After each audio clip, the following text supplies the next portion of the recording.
te contaba, Javier, a raíz del terremoto del 70, todos estos planes que se hacían para poner en valor la ciudad se iban haciendo muy complicados y terriblemente cuesta arriba porque el terremoto dañó muchísimo la ciudad. Entonces se formó esa comisión de monumentos Es el terremoto históricos. de los 70. 1931 de mayo del 70. Claro, si bien es cierto, no hubieron desgracias personales que lamentar, mayormente en La Libertad, en Trujillo, la gran mayoría de las iglesias quedó totalmente destruida, muchas casas derruidas, y había inclusive un movimiento para tumbarlas abajo y hacer una ciudad moderna.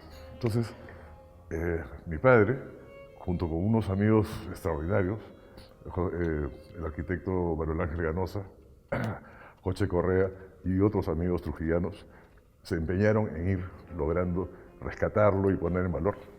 Y consiguió mi padre que venga una misión de la UNESCO, CRIRSA, y trajeron a don José de Mesa. Don José de Mesa, boliviano, casado con Teresa Gisbert. Sí. Una pareja que yo no he conocido nada semejante. Extraordinarios. Ellos han vivido acá durante mucho tiempo. Y entonces, bueno, en Trujillo, venían a casa a cenar, a conversar y a cambiar ideas. Y ahí surgió este descubrimiento de los colores antiguos de la ciudad. Y tanto así que cuando pusieron una gama de colores coloniales aceptables, mi mamá tuvo la osadía de ser la primera en pintar la casa, la fachada, con este color ocre. Ella le decía amarillo oro pimenti. No sé por qué razón salió eso, pero una Era el mezcla, color, era ¿no? el nombre. El nombre. Y a partir de ahí salieron una serie de colores, el rojo, el azul, el Ocre de Almagre. Ocre de Almagre, el rojo Almagre, exactamente. El blanco, obviamente, y diferentes tonos. Y comenzó la ciudad a ir cambiándose en la medida que se iba reconstruyendo, ¿no? Sin embargo, hubo que luchar muchísimo para que se nombraran o se designaran como monumentos históricos de tal manera que se preservaran. Porque la tendencia en general era Demolerlos. Se salvaron varias casas, felizmente. Yo hasta ahora me asombro, porque yo recuerdo esas épocas ya en el instituto posterior, los 70s, 80s, ya yo fui educado, formado por don José de Mesa y por maravilla. Teresa. Teresa era algo extraordinario. Iniciábamos clases en el Cusco a las 9 de la mañana. Llegaba a las 4 de la tarde y Teresa decía, ¿qué hora es? Nadie se había movido porque empezaba a hablar de Plateresco y terminábamos hablando de cómo es la arquitectura. Cuando vemos un espacio como esto, cuando vemos una casa así, aquí no solamente está reflejado el poder de una familia, está reflejada la cultura de este país, de esta ciudad, de esta familia. Si miramos los ingredientes que tiene esta casa, sin duda provienen de España, pero cada objeto forma parte de nuestra historia. Esto es nuestro patrimonio. Esto es lo que nos hace distintos. Esto no lo van ustedes a encontrar jamás, excepto en los museos de cualquier parte del mundo que han sido los grandes depredadores porque han buscado estas cosas para exhibirlos con el nombre de las culturas, de donde provienen. Pero ver in situ, ver un museo de sitio que vendría a ser esta casa, es algo extraordinario. Todo lo que estamos viendo es un acopio de una familia que ha guardado la historia. Hemos visto con el detalle de esta alfombra que tiene toda una frase que documenta desde el siglo XVIII su función y su propiedad. Y todo esto está en esta casa. Yo me asombro cuando el señor Pinillos nos puede hacer una definición del color con la maestría, y me asombro cuando entro al comedor que está en proceso de restauración y descubro una artesa. La artesa es una caja donde se elabora el pan. Esa forma, diríamos, medio trapezoidal, a la inversa está suspendido. Ya van a ver ustedes en el momento que ellos decidan abrir su casa, algo que no he visto en ninguna parte de la costa peruana. He visto en el Cusco, hay una en Ica que ojalá esté todavía, pero esto me ha conmovido. Yo no había visto, como no había visto una intervención de techo de esta categoría. Realmente tiene su historia. ¿Cuál es? Todo esto tiene su historia. Por supuesto. Para comenzar, la gran mayoría de los muebles de madera que están acá son muebles de talla trujillana, son hechos acá. Hechos acá. En Trujillo. Heredados de diferentes ramas de la familia. Mi padre fue hijo único, entonces se concentró muchas de las cosas que venían. Y también muebles que vienen de la parte ganosa de mi mamá. Oile, Pinillos, Ganosa. Tu papá un personaje, tu mamá extraordinaria. Pero me habías empezado a hablar de tu papá. ¿Tu papá se dedicó a la agricultura No, esencialmente? mi padre era comerciante, empresario, industrial. Y bueno, él a la agricultura no se dedicó realmente. A mí me encantaba la agricultura. Y mi abuelo era el agricultor, mi abuelo Ganoso. Claro.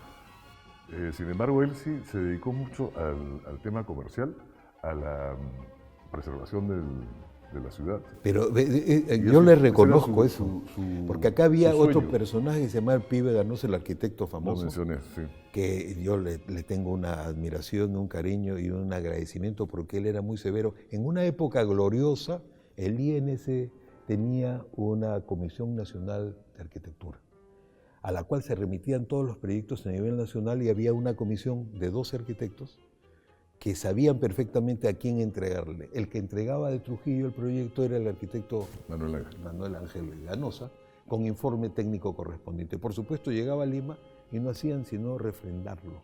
Él se encargó que estas casas no se cayeran. Pero atrás de él estaba tu papá siempre. Sí, siempre. Mi papá, Víctor Urquiaga, Carlos Marzano, Carlos Manucci, muchos señores de Trujillo que apoyaron esta moción. Y la verdad, fueron avanzando pese a la adversidad del terremoto. Luego comienzan a formarse las escuelas de pintura y se hacen las bienales de arte y se hacen el salón de primavera y se comienzan a desarrollar muchísimo la pintura y el arte en Trujillo, que la verdad nos hace especiales. Yo destaco eso, siempre he destacado que esto no es igual, el ambiente cultural de Trujillo no es igual a nada.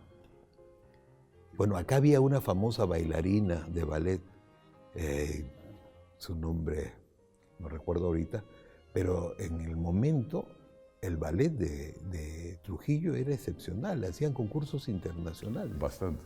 Y después Se apellidaba Puga, Estela claro, Puga. Estela Puga, claro. Estela Puga, extraordinario. Así es. Y llegó a hacerse acá concursos internacionales que incluso ella iba de jurado a Cuba y viceversa. O sea, el nivel del ballet de... Trajeron profesores cubanos también, Claro. estuvieron un tiempo acá. Y la Orquesta Sinfónica con Carlota Mestanza. Es inolvidable. Digo todo esto porque, ¿por qué razón esto no ocurre en Ayacucho y por qué no ocurre en Ica? ¿Y por qué no ocurre en Iquitos? Es el mismo país. Lo que falta es la gente que están basados no solamente en el amor a la tierra, sino en la tradición. Con qué orgullo el señor Pinillos destaca lo que él heredó de su padre y de su madre. Eso es lo que se llama bien nacido. Y eso es un mérito en nuestro país. Si todos hiciéramos lo propio con nuestras familias, otro gallo nos cantara, y usted lo sabe muy bien. Pero hemos querido traerlo gracias a la bondad del Señor, que nos dispone su tiempo, y a usted, que está disfrutando de este sólido norte lleno de luz, lleno de sol y de gente de buena voluntad que hacen posible que esto sea una verdad. Te agradezco mucho, Qué Alfredo. ocurrencia. El gusto Un es verdadero lujo haberte ¿Y encontrado. cuándo hablamos de arqueología? No te muevas, no te muevas, que con usted hasta el próximo programa vamos a seguir conversando con el señor Pinillos, Ganosa, y que viva Trujillo. Que viva. Gracias, Javier.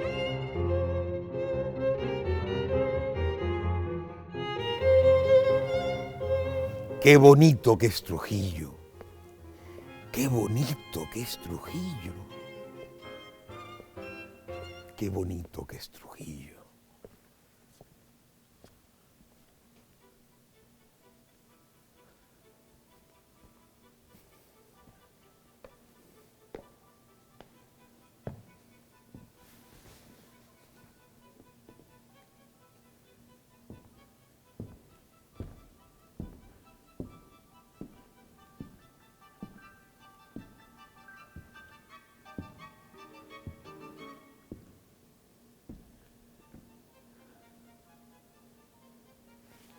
Soy el cantor de América autóctona y salvaje. Mi lira tiene un alma, mi canto un ideal. Mi verso no se mece colgado de un ramaje con vaivén pausado de hamaca tropical. Cuando me siento inca le rindo vasallaje al sol que me brinde el cetro de su poder real. Cuando me siento hispano y evoco al coloniaje, parecen mis estrofas trompetas de cristal. Mi fantasía proviene de un abolengo moro, los Andes son de plata, pero el León de oro. Y las dos castas fundo con épico fragor. La sangre es española, pero incaico es el latido. Y de no haber sido poeta, quizá yo hubiera sido un blanco aventurero o un inca emperador. Blasón, versos de Chocano, inmejorables para hablar de la cultura y de nuestro mestizaje en el teatro de la universidad privada Antenor Orrego. Qué fortuna la de Trujillo de tener un espacio extraordinario, como los grandes teatros del mundo, tan bueno que este teatro fue inaugurado por Juan Diego Flores. Sea usted consciente, amigo, si es trujillano, siéntase orgulloso. Si es usted peruano, nos pertenece a todos los peruanos de buena voluntad. Un teatro habla del nivel cultural de lo que es una universidad, cuando la universidad es privada y es llamada Antenor Orrego. Qué privilegio, qué buen augurio, qué bonito que es Trujillo, compadre. ¡Ay, qué bonito!